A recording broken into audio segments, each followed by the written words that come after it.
Buah salak, buah mengkudu, digambar di atas buku.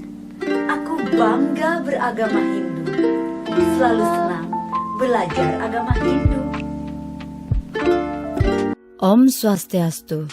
Jumpa lagi dalam ulasan agama Hindu dengan materi serada di channel Krishna Global. Materi ini akan memberikan pemahaman kepada kita mengenai keyakinan kita sebagai umat Hindu. Untuk itu, mari kita simak ulasan berikut ini. Secara alamiah, setiap umat manusia mempunyai naluri untuk mengikuti suatu kepercayaan. Kepercayaan dengan kualitas yang lebih tinggi disebut keyakinan.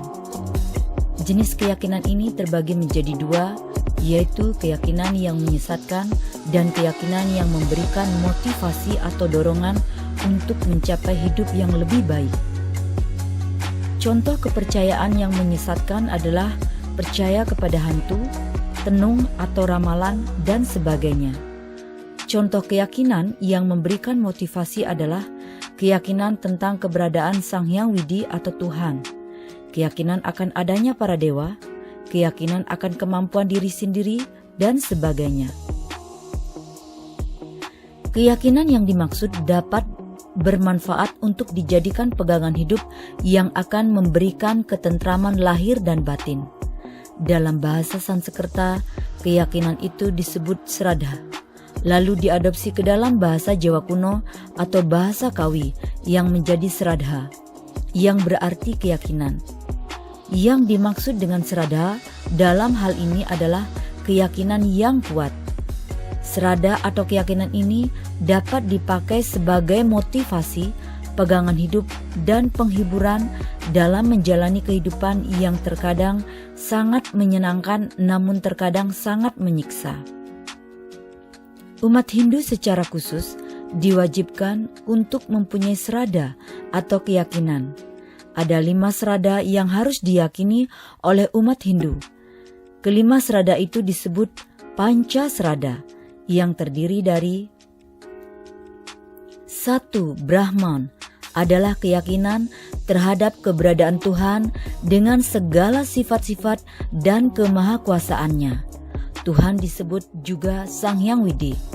Yang kedua, Atman adalah keyakinan terhadap adanya energi terkecil dari Brahman yang ada di dalam setiap makhluk hidup. Atman menyebabkan semua makhluk bisa lahir, hidup, berkembang, dan mati. Atman juga merupakan sumber hidup dari semua makhluk yang ada di bumi ini.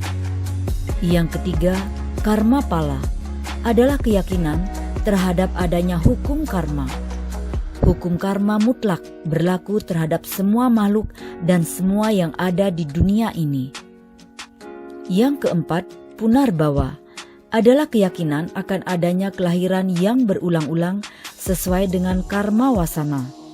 Yang kelima, Moksa adalah keyakinan akan adanya kebahagiaan abadi, bersatunya Atman dengan Brahman sehingga terbebas dari pengaruh Punarbawa dan hukum karma pala. Dalam agama Hindu, Tuhan disebut Brahman atau Sang Hyang Widi. Brahman adalah sumber segala yang ada di dunia.